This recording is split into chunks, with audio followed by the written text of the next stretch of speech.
सभी को मेरा नमस्कार। तो जैसा आप सबको पता होगा कि टेलीग्राम ग्रुप में इस समय आपको हम मैथ्स के डेली 10 क्वेश्चन भेज रहे हैं। अब मैं सोच रहा हूँ ना वो 10 क्वेश्चन का मैं सॉल्यूशन अपने यूट्यूब चैनल में कराऊँ, क्योंकि बहुत लोग सब कह रहे हैं कि सर इसका सॉल्यूशन आप करा दीजिए, क्योंकि क्वेश्चन बहुत लोग जीएस पेपर के लिए, जिनका ज़ाहिर-सी बात है जीएस सब्जेक्ट होगा, उनकी मैथ्स थोड़ी-सी वीक होती ही है, तो उसमें परेशान होने की ज़रूरत नहीं है। हम डेली 10 क्वेश्चन करेंगे। सबसे बड़ी बात, 10 क्वेश्चन जानते हैं क्या है? ये 10 के 10 क्वेश्चन आपको पीवाईक्यू है, प्रीवियस ईयर्स क्वेश्चन है, आपके टीआरई 1, 2, 3 के आए हुए। हम 10 क्वेश्चन करेंगे, आप देखेंगे 1 हफ्ते क्वेश्चन करेंगे तो 70 क्वेश्चन हुए।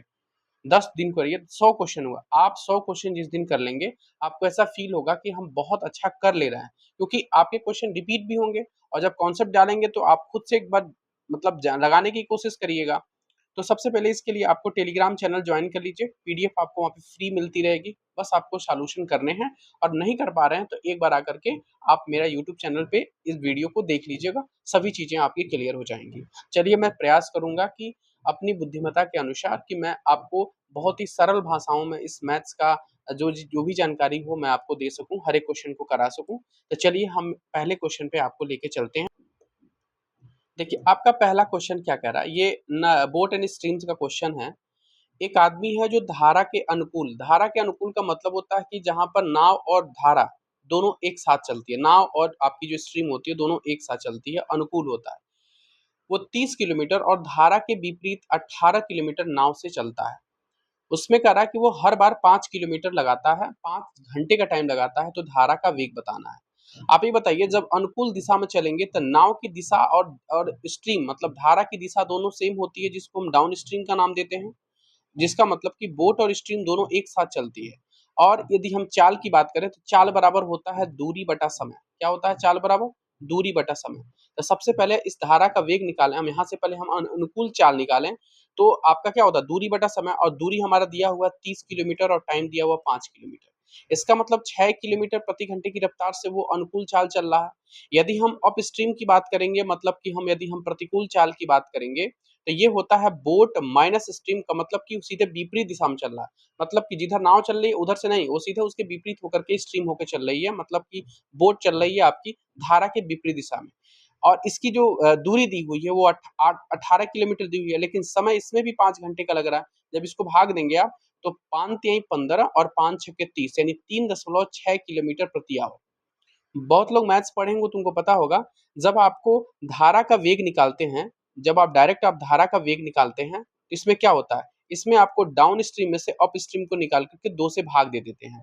तो आपको ये पता है कि 6 में से जब हम 3.6 को निकाल करके 2 से भाग देने जाएँगे, तो 6 में से 3.6 6 में से 3.6 निकालेंगे, तो ये बन जाएगा आपका 2.4 बटा आपका 2, इसको भाग देंगे तो 1.2 किलोमीटर प्रति आवर इसका आंसर होगा। अब आप कहेंगे सर ये मुझे नहीं समझ में आया, कोई बात नहीं। आप यहाँ से एक बार इसको देख सकते हैं कि बोट प्लस स्ट्रीम बराबर कितना दिया है, 6 वैल्यू दिया है। बोट माइनस स्ट्रीम बराबर कितना दिया है, 3.6 दिया हुआ है। आपको क्या निकालना, धारा निकालना है ना, तो हम मुझे किसी भी तरीके से इसको एलिमिनेट करना पड़ेगा। तो क्या इसको जोड़ करके करना पड़ेगा या घटा करके? तो इसको हम क्या करेंगे, इसको मान लेंगे इक्वेशन नंबर 1 और इसको मानेंगे इक्वेशन नंबर 2।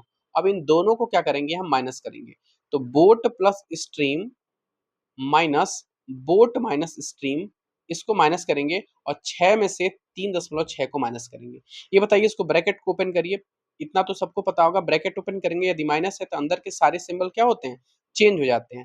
तो बी और ये भी प्लस होगा एस, बराबर 6 में से 3.6 को माइनस करेंगे तो 2.4 आएगा। अब ये देखिए, इस बोट से बोट क्रॉस हो गया, हमको बोट से मतलब नहीं था, हमको धारा से मतलब था, मतलब स्ट्रीम से मतलब था, और स्ट्रीम एस और एस मिलकर के हो गया 2s बराबर 2.4। अब हम बताइए, यहाँ पे s की वैल्यू बताना है, तो 2 इधर आकर के भाग में हो जाएगा, यानी 2.4 बट्टा 2, बात वही आया 1.2 किलोमीटर प्रति आवर। जिनको याद होगा शॉर्ट तरीके से वो d-u/2 डायरेक्ट निकालेंगे, जिनको नहीं पता होगा आप ऐसे निकाल सकते हैं, बेसिक तरीका दोनों का दोनों हमने बताया, इसलिए इसका ऑप्शन नंबर आपका बी करेक्ट है। यदि आपको मेरा ये सॉल्यूशन अच्छा लग रहा है, प्लीज एक प्यारा सा कमेंट जरूर कर दें और दोस्तों के बीच में शेयर जरूर कर दें प्लीज। चलिए, अगले क्वेश्चन की तरफ हम आपको लेके चलते हैं। दूसरा क्वेश्चन हमारे सामने है। ये शायद क्वेश्चन थोड़ा सा आप लोगों को लगा होगा, क्योंकि जो मैथ्स की प्रैक्टिस नहीं किए होंगे, जिनकी मैथ सब्जेक्ट नहीं होंगी, उनके लिए थोड़ा सा ये टफ तो होगा ही। चलिए, मैं करा रहा हूँ, आप ध्यान से सुनिए। क्वेश्चन कह रहा है कि यदि 4 पुरुष हैं और 7 स्त्री ने एक काम को पूरा करने में 60 दिन लगाए, मतलब कहने का कि 4 पुरुष भी 60 दिन ले रहे हैं और 7 स्त्री भी 60 दिन ले रहे हैं किसी काम को करने में, ठीक है, दोनों की एफिशिएंसी 60 दिन के लिए बराबर मानी जाएगी। तो कह रहा है कि 8 पुरुष और 7 स्त्री इसको कितने दिन में कर लेंगे। अच्छा ये बताइए, ये आपका क्या है, 4 पुरुष है, 4 पुरुष आपका 60 दिन में जितना काम को कर रहा है उतना ही 7 स्त्री भी कर रही है ना, 7 महिला भी कर रही है 60 दिन में, दोनों बराबर होगा। अब यहाँ से क्या निकालेंगे, इन दोनों की हम क्षमता निकालेंगे। किसका निकालेंगे हम, क्षमता। तो ये देखिए, अब इसको जब आप मल्टीप्लाई कराएंगे तो कितना होगा, 6 चौके 24, 240 पी बराबर 7 छके 42, 420 एम होगा। अब ये देखिए पी यहाँ रखिए, इस एम को इधर ला लीजिए और ये 420 बटा 240, इसको इससे काट दीजिए, 21 दूना 42 और 12 दूना 24, इसको काटिए तो 7 तरीके 21 और 4 तीन 12। इसका मतलब यदि हम बात करेंगे पुरुष और महिला के क्षमता में, तो पुरुष का क्षमता 7 है, वहीं पे महिला की क्षमता 4 है। अब जब हमको क्षमता पता लग गया तब हम क्या करेंगे, टोटल वर्क निकालेंगे। अब यहाँ पे हम टोटल वर्क निकालेंगे, टोटल वर्क निकालेंगे, ये बताइए 4 पुरुष, तो 4 पुरुष का मतलब इसकी 4 की एफिशिएंसी से मल्टीप्लाई, मतलब 7, और कितने दिन में कर रहे हैं, तो 60 दिन में कर रहे हैं। या तो आप इससे निकाल लीजिए चाहे महिला से निकाल लीजिए, दोनों एक ही बराबर है। ये आपका टोटल काम हो गया, इसको ऐसे रखिए, कैलकुलेशन करने में आसान होगा। अब हमको क्या करना है, हमको बताना है कि 8 पुरुष और 7 महिला इसको मिल करके कितने दिन में करेंगे। अच्छा, यदि इसको इतना दिन में कर रहे हैं, 4 गुणे 7 गुणे 60, ये टोटल वर्क है। अब हमको 8 पुरुष और 7 महिला कराना है, तो नीचे आके भाग हो जाएगा। इसका मतलब 8 पुरुष का एफिशिएंसी कितना है, तो 7, इसको 7 से मल्टीप्लाई करा देंगे, प्लस 7 महिला है जिसकी 4 की एफिशिएंसी, इसको इससे मल्टीप्लाई करा देंगे। अब देखिए 4 गुणे 7 गुणे 60 बराबर 8 सते 56 और 7 चौको 28, इन दोनों को जोड़ लीजिए। आप इसको नॉर्मली ऐसे लिखिए, इसलिए नहीं कर रहे हैं क्योंकि आपको कैलकुलेशन करने में आसानी होगा। इनको मल्टीप्लाई करेंगे कितना होगा, 8 6 14, सॉरी जोड़ेंगे तो 5 2 7 1 8। अब इसको इससे काटिए, 12 बार में 12 7 84, और इसको 12 से काटिए, 4 3 12, और 3 को इससे काट दीजिए 60 को, तो 20 हो गया। इसका मतलब 20 दिन का टाइम लगेगा 8 पुरुष और 7 स्त्री को कराने में।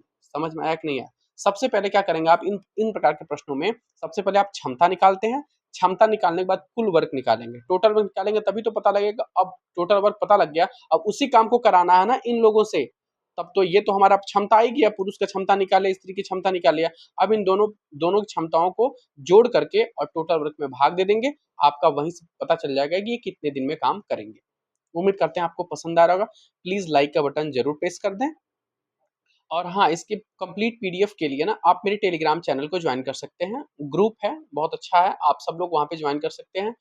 क्वेश्चन भी आते रहते हैं, मैं पीडीएफ भी डालता रहता हूँ, न्यूज़ भी डालते रहते हैं, सारी चीज़ें आपको जानकारी वहाँ से हो जाएगी। टीआरई 4 की सारी अपडेट हम देते रहते हैं वहाँ पे। तो जो भी प्लीज़ चैनल पहली बार है, प्लीज़ चैनल को सब्सक्राइब कर लें।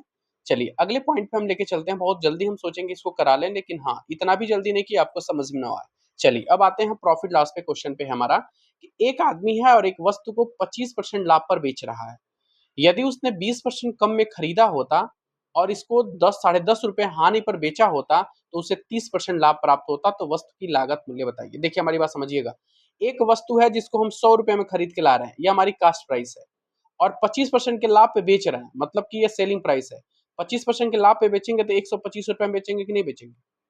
लेकिन अब ये करा है, आप उसको 100 रुपए में मत लाइए, अब उसको आप 100 के जगह पे 20% कम में लाए होते, आप यदि आप 20% कम में लाए होते तो जाहिर सी बात है 80 रुपए में लाए होते, और उसको इतने रुपए हानि में बेचता तो 30% लाभ होता। लाभ किस पे होगा, एसपी पे होगा, सीपी पे होगा, सीपी पे होगा ना, दूसरे वाली बात करना। अब इसको यदि हम 30% लाभ का मतलब 130 रुपए में बेचता, तो 80 का 130% निकालिए कितना हो रहा है, इसको काट दिए 13/104, मतलब कि 104 रुपए क्या हो गया इसका।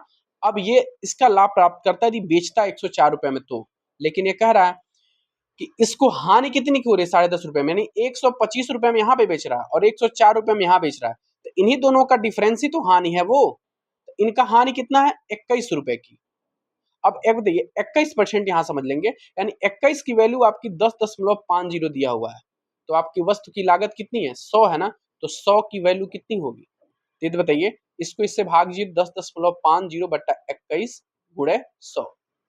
आप इसको जब भाग देंगे तो 0 पॉइंट कितना होगा, 5, 0.05 होगा। अब इसको मल्टीप्लाई, सॉरी 0.5 होगा, और इसको मल्टीप्लाई कराएंगे तो कितना होगा 50, यानी इसको 50 रुपए का क्या होगा, इसकी लागत मूल्य रही होगी। ऑप्शन नंबर ए आपका करेक्ट है। आसान भाषा में समझ गए होंगे आप। कह रहा है अगला क्वेश्चन, यदि 4 पुरुष हैं और 7 स्त्री ने एक काम को पूरा करने में, अच्छा ये मैंने क्वेश्चन कर लिया ना, ये शायद क्वेश्चन कर लिया, सॉरी रिपीट हो गया, चलिए कोई बात नहीं, अगले क्वेश्चन पे आइए। अच्छा क्वेश्चन ये भी है, आसान क्वेश्चन है। कह रहा है पी और क्यू की औसत मासिक आय 5,050 रुपए है, क्यू और आर की मासिक औसत आय 6,250 है, और वहीं पे पी प्लस आर का औसत मासिक आय 5,200 है, तो पी की मासिक आय बताना। ये बताइए औसत का मतलब क्या होता है, पी प्लस क्यू बटा 2, यही तो औसत हुआ। दो लोगों का औसत क्या हुआ, जितने लोग होंगे उतना से भाग, इनका औसत दिया हुआ है 5,050। तो यदि हम कहें आपसे कि पी प्लस क्यू की वैल्यू क्या होगा, तो इधर आकर के मल्टीप्लाई हो जाएगा, ये हो जाएगा 1,100, यही होगा ना, पी प्लस क्यू की वैल्यू हो गई। अब दूसरा क्यू प्लस आर का मासिक औसत ये भी दे रहा है, तो क्यू प्लस आर बटा 2 इज इक्वल टू 6,250। इसको भी हम पहले हम क्यू प्लस आर बना लें, तो क्यू प्लस आर बनाएंगे तो कितना हो जाएगा, मल्टीप्लाई कराइए, 0 को 2 से मल्टीप्लाई करेंगे 0, 5 को 2 से मल्टीप्लाई कराएंगे 10, हासिल 1, 2 दूना 4 और 1 5, और 6 दूना 12, यानी 12,500 हो गया। सेम वैसे ही P प्लस आर का मासिक औसत आय 5,200 है, तो P प्लस आर बटा 2 बराबर 5,200। आप इनको भी मल्टीप्लाई कराएंगे, P प्लस आर की वैल्यू यहाँ से निकल जाएगी, तो ये हो जाएगा 00, और 2 को 2 से मल्टीप्लाई 4, और 5 दूना 10, नहीं 10,400 हो गया कि नहीं हो गया, कहीं कोई गलती तो नहीं, ठीक है। अब यहाँ, अब इसकी बात खत्म हो गई, अब आपको यहाँ पे सारी चीजें मिल गई, आपको पी की मासिक औसत आय बताना है, तो जाहिर सी बात है इन सभी को एक बार जोड़ेंगे, तो जोड़ेंगे तो देखिए 2 बार पी आ रहा है, आ रहा है 2 बार क्यू आ रहा है, 2 बार आ रहा ना। यदि हम 2 कॉमन ले लें तो यहाँ पर P plus Q plus R लिख सकते हैं। अरे 2 बार पी होगा, 2 बार क्यू होगा, 2 बार आर होगा, तो 2 पी 2 आर, 2 क्यू लिखने की जगह हम 2 कॉमन ले लिए, 2 P plus Q plus R लिख दिए, इज इक्वल टू, इन सबको एक बार जोड़ लीजिए। देखिए लास्ट के दो सब में दोनों डिजिट में आपका 2 जीरो है, तो 2 जीरो लिखने में कोई दिक्कत नहीं मुझे। तीसरी में आइए 1 और 5 6, 6 और 4 10, हासिल 1, यहाँ पर 1 और 2 3, यहाँ पर हो गया आपका 3, हासिल कोई नहीं है ना, 1 2 3, ये कितना हो गया 3300। इसका मतलब यदि हम P plus Q plus R की बात करें, तो इस 33,000 में 2 से भाग देंगे, भाग दीजिए, 16 दूना 32 होता है, 2 पचे 10 होता है, यानी 16,500 होगा कि नहीं होगा। P P plus Q plus R की वैल्यू 16,500 है, हमको केवल P की वैल्यू बतानी है, तो जाहिर सी बात इसमें Q प्लस आर की वैल्यू को हटा देना पड़ेगा, मतलब माइनस करना पड़ेगा। तो यदि हम P की वैल्यू बात करें, इस 16,500 में से Q प्लस आर की वैल्यू को हमको माइनस करना पड़ेगा। अब आप बताइए 16,500 है, और Q प्लस आर की वैल्यू यहाँ पर 12,500 दी हुई है, कितना 12,500, 16,500 में से 12,500 माइनस करेंगे तो कितना बचेगा, 4,000 बचेगा कि नहीं होगा, यानी P की जो मासिक आय होगा वो 4,000 रुपए होगा। ऑप्शन नंबर ए, ठीक है। आप थोड़ा सा बैक करके आप देख सकते हैं, सॉल्यूशन आपका 4,000 आपका सी आंसर होगा। अगला आइए, अगला पॉइंट है आपका, एक 200 मीटर की दौड़ में पी क्यू को 35 मीटर या 7 सेकंड से हरा देता है। बहुत अच्छा क्वेश्चन है। तो दौड़ के दौरान पी के द्वारा लिया गया समय ज्ञात करिए।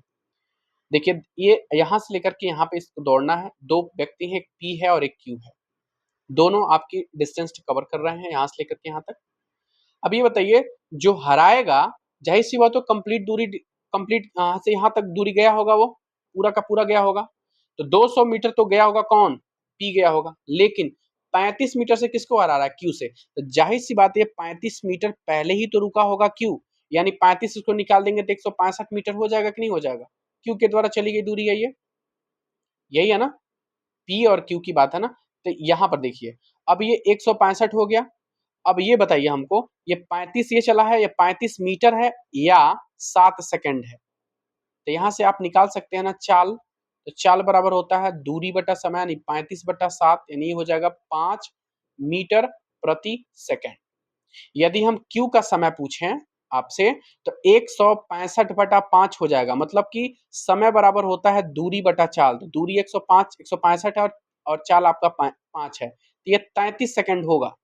लेकिन आपका पूछ रहा है पी के द्वारा, तो पी के द्वारा चला गया समय कितना होगा, तो समय बराबर पी के लिए हम बात करेंगे तो 200 मीटर उसका दूरी है ना, तो 200/5 होगा, इसका मतलब ये 40 सेकंड होगा। शायद आंसर की में मैंने 33 आंसर मार दिया, गलत देख लीजिएगा। इसका जो आंसर है वो आपका 40 सेकंड है, क्योंकि पी की बात पूछ रहा है, क्यू की बात नहीं पूछ रहा है। क्यू के लिए 33 सेकंड होगा और पी के लिए आपका 40 सेकंड होगा। क्लियर है? अगला आइए, अगला आपका एसआई और सीआई से क्वेश्चन है, साधारण और चक्रवृद्धि ब्याज से है। ये तो नॉर्मल फार्मूले पे क्वेश्चन है। ये कह रहा है कि निश्चित धनराशि है, धनराशि नहीं दिया है, 4% वार्षिक दर पर 2 वर्ष का साधारण ब्याज 140 है। आपको पता है कि साधारण ब्याज बराबर होता है मूलधन गुणे दर गुणे समय बटा 100, सॉरी समय बटा 100। चलिए, साधारण ब्याज की वैल्यू 140 दिया हुआ है आपको, मूलधन नहीं दिया तो उसको x मान लीजिए, दर आपका 4 है, समय आपका 2 साल का है, इसको 100 से डिवाइड। अच्छा, अब x को मल्टीप्लाई कराना, तो यहाँ आप देखिए 140 को अब यहाँ पे इसको मल्टीप्लाई करा देंगे ना, इसको ऐसे क्रॉस मल्टीप्लाई, इसको एक नीचे करके, तो इतना हो जाएगा, ये हो जाएगा आपका 14,000 बराबर 8x। यदि हमें x हमारा मूलधन है, x से मतलब कि 14,000 को हम 8 से डिवाइड कराने जाएं, तो 8 एकने 8, 60 8 सत्ते 56, 8 पचे 40, मतलब 1750 रुपये क्या हो जाएगा, इसका मूलधन हो जाएगा। अब यही समान राशि है और उस वही आपकी अवधि भी समान है, तो आपको बताना है कि चक्रवृद्धि ब्याज और साधारण ब्याज के बीच में अंतर बताना है। तो आप ये बताइए, पहले हम चक्रवृद्धि ब्याज निकाल सकते हैं और निकाल करके देख सकते हैं, क्योंकि हमको मूलधन मिल गया। तो जब 2 साल का चक्रवृद्धि ब्याज निकाला जाता है, ये 1750 है, 2 साल के लिए यहाँ से ट्री मेथड से निकालिए, तो 4% दिया ना, तो जब इसका हम 4% निकालने जाएंगे, तो 4% का मतलब कितना होता है, 1/25, 25 के इसको भाग देंगे, तो 25 छक्का 150, 25 7 175, 70 रुपया होगा। 70 यहाँ पर भी होगा, 70 यहाँ पर भी होगा। फिर इसका क्या करते हैं हम, इस 70 का भी हम 1/25 निकालेंगे, मतलब इसका भी हम 4% निकालेंगे, क्योंकि ब्याज पे ब्याज लगता है चक्रवृद्धि ब्याज में। आप इसको ट्री मेथड से, यदि बेसिक नहीं पढ़े हैं आप, यदि कहीं ना कहीं जरूर पढ़े होंगे, कंपटीशन की तैयारी करते हैं, तो इतना तो पता ही होगा। ये नॉर्मली आपको ऐसे निकालते हैं, 25 को से डिवाइड कराएंगे, तो यदि हम इसको 25 से डिवाइड कराएंगे, 70 में 25 से भाग देंगे आप, तो 14 पचे 70 और 55 25, 5 दूना 10, 5/40, मतलब कि 2.8। यदि कोई पढ़ा होगा तो डायरेक्ट बोल देगा सर 2.8 यहाँ पे अंतर आ गया, लेकिन नहीं, यदि आप टोटल चक्रवृद्धि ब्याज की बात करेंगे तो 70 और 70 140, और 140 और 2.8 कितना हो गया, 142.8 आपका चक्रवृद्धि ब्याज हो गया, और साधारण ब्याज आपको 140 रुपया दिया ही था। इन दोनों का डिफरेंस बात करेंगे तो 2.8 आएगा, यानी 2.880 रुपए आपका इसका करेक्ट आंसर होगा, ऑप्शन नंबर बी। क्लियर है? अब आइए, करय के शांत जल में आदमी की चाल 28/3 किलोमीटर प्रति घंटा है। वहीं धारा की जब विपरीत दिशा की बात करेंगे, तो धारा की समान दिशा में लिए गए समय से 3 गुना समय लेता है, तो धारा का वेग ज्ञात करना है। अच्छा, ये चाल है 28/3, तो हम मानते हैं धारा का वेग हम x मान लेते हैं। तो जब उसके विपरीत नहीं, जब समान दिशा में जाएंगे, तो समान दिशा में जाएंगे तो ये जुड़ जाएगा, ये आपका x हो जाएगा, और ये 3 गुना समय लग रहा है इसके, तो ये 1 गुना लगेगा। तो सेम वही चाल है इसमें, लेकिन ये विपरीत जाएगा तो माइनस हो जाएगा, अभी हमने पढ़ाया, और ये 3 गुना का समय लग रहा है। बस इसको क्या करना है आपको, नॉर्मली अब मल्टीप्लाई करा लेना है, 28/3 प्लस एक्स, एक से मल्टीप्लाई करना सेम वैसे ही होगा। अब इसको 3 से जब अंदर मल्टीप्लाई कराएंगे, तो 3 से 3 कट जाएगा, तो 28 बचेगा, माइनस आपका क्या हो जाएगा, 3x होगा। x को इधर ला लीजिए, इस 3x को, तो ये हो जाएगा 4x, क्योंकि -3x से इधर आएगा तो 4x होगा, इज इक्वल टू 28 माइनस 28/3। अब ये 4x होगा, इसके नीचे 1 लिख लीजिए, 3 आपका एलसीएम हो गया, 3 को इससे मल्टीप्लाई करेंगे तो 8 तरीके 24, अरे 3 एलसीएम हो गया, 3 को इससे भाग देंगे 3 बार जाएगा, फिर 3 को ऊपर मल्टीप्लाई कराएंगे, तो 28 गुणे 3 से मल्टीप्लाई कराएंगे तो 8 तरीके 24, 3 दूना 6 2 8, 84 हो गया, माइनस 28 हो गया। अब देखिए 4x बराबर कितना हो गया, 4 में से 8 जा, 14 में से 8 जा 6, और 7 में से 2 जा 5/3, यही हो गया। अब इस 4 को इसको ऐसे भी कर सकते हैं 14 बार में, यानी ये हो गया 14/3, कितना होगा, ये धारा का वेग होगा। कितना आंसर आपका, ऑप्शन नंबर बी आपका करेक्ट है। नहीं समझ में आया, फिर दोबारा समझा रहे हैं। ये दिशा में है, मतलब कि समान दिशा में चली गई है, तो जाहिर सी बात है बोट और स्ट्रीम, मतलब बोट और स्ट्रीम दोनों एक साथ जुड़ जाएंगे, मतलब आदमी की चाल है ये, इसके साथ आदमी की चाल के साथ साथ आपकी धारा का भी चाल जुड़ जाएगा, और समय कितना लग रहा है, 1 गुना लग रहा है, अपेक्षा विपरीत के, और ये विपरीत दिशा है, ठीक है। यहाँ पे देख लीजिए, जब विपरीत दिशा है तो दोनों का डिफरेंस होगा, मतलब ये आदमी की चाल और धारा की चाल दोनों का डिफरेंस होगा, मतलब दोनों माइनस होंगे, और ये 3 गुना जा रहा है ना इसके, तो यहाँ पे 3 से मल्टीप्लाई कराएंगे, उसके बाद नॉर्मली हम कैलकुलेशन कर लिए हैं जो भी आपको बता दिए हैं। अगला पॉइंट देखिए, अगला है कि बिंदु है 2 1 की रेखा से इतने, ये आपका ये प्लस है, एक इक्वेशन दिया हुआ है और दूरी बताना है। जब कोई भी बिंदु दी होती है, मान लीजिए ए और बी कोई बिंदु है, ए और बिंदु हम नहीं मानते इसको, हम मानते हैं मान लीजिए x1 और y1 कोई बिंदु है, और वो एक इक्वेशन मतलब कि ax plus B Y plus C से होकर के गुजर रही है, तो इसके बीच की दूरी ज्ञात करने के लिए, मतलब डिस्टेंस ज्ञात करने के लिए एक फार्मूला होता है, क्या होता है, A X one plus B Y one plus C mod में होता है बटा अंडर रूट में ए का स्क्वायर प्लस बी का स्क्वायर। आपको पता है, नहीं पता होगा तो इसको नोट कर लीजिएगा, किसी बिंदु से किसी रेखा के बीच की दूरी बताना होगा तो ये फार्मूला लगा लीजिएगा। नॉर्मल दूरी निकालने के लिए सब लोग पता है, लेकिन इसको भी निकालने की कोशिश करिए। चलिए, ए की वैल्यू कितनी है, 3 है, x1 की वैल्यू देखिए, ये x1 होता है और ये y1 होता है, और ये a है, ये b है और ये c है। आप कंपेयर कर सकते हैं ax by प्लस c से, ax by और ये प्लस c से कंपेयर कर सकते हैं, और ये x1 है और ये y1 है। वैल्यू को बस पुट करिए, a की वैल्यू 3 है, x1 की वैल्यू कितनी है, 2 है, ठीक है, प्लस b की वैल्यू कितनी है, तो 4 है, और y1 की वैल्यू 1 है, प्लस, और c की वैल्यू कितनी है, तो 12 है। तो यहाँ पर कितना लिख देंगे, शायद माइनस में है, ये माइनस में ही है शायद, इसका आंसर -12 लगाएंगे। अब ध्यान दीजिएगा, क्वेश्चन में दिए होंगे -12 बटा अंडर रूट में क्या है, ए की वैल्यू कितनी है, तो 3 का स्क्वायर 9 हो जाएगा, और 4 का स्क्वायर 16 हो जाएगा। दोबारा ये यहाँ पर 3 दूना 6, 4 एक अन्य 4 -12 बटा 16 9 25 होगा ना, और जब अंडर रूट में जब 25 होगा तो इसकी वैल्यू कितनी होती है, जब 5 होगी, तो यहाँ के नीचे 5 लिख देंगे डायरेक्ट। 6 4 10 में से 12 बटा 5, इसको वैल्यू कितनी हो जाएगी, -2 बटा 5, है ना, प्लस 2 बटा 5 दिया हुआ है, -2 बटा 5 होना चाहिए, -2 बटा 5 होना चाहिए, यहाँ पर आपका वैल्यू ए आपका आंसर होगा। और सॉरी, प्लस ही होगा, इसलिए एक मिनट माफी चाहता हूँ, क्योंकि यहाँ पे मॉड दिया हुआ है ना, ये मॉड वाली चीज है, जब कोई भी वैल्यू मॉड में हो तो उसकी वैल्यू हमेशा का हमेशा पॉजिटिव आती है, इसलिए 2 बटा 5 ही इसका आंसर होगा। माफी चाहते हैं हम, इसका आंसर ए होगा, ठीक है।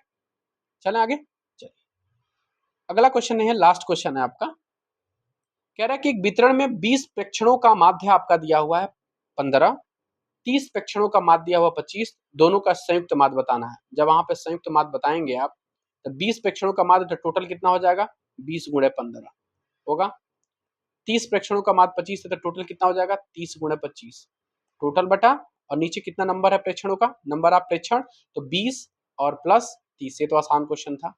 15 दूना 30, ये 300 हो गया, और 25 3 75, ये 750 हो गया, बटा ये नीचे 50 हो गया, ये हो गया आपका कितना, 15 दूना 30, 300, 7 3 10, 1000, 50 बटा 50, ये काट लीजिए इसको, ये हो गया 21, कितना इसका आंसर हो गया, 21, ऑप्शन नंबर आपका सी करेक्ट हो गया, ठीक है।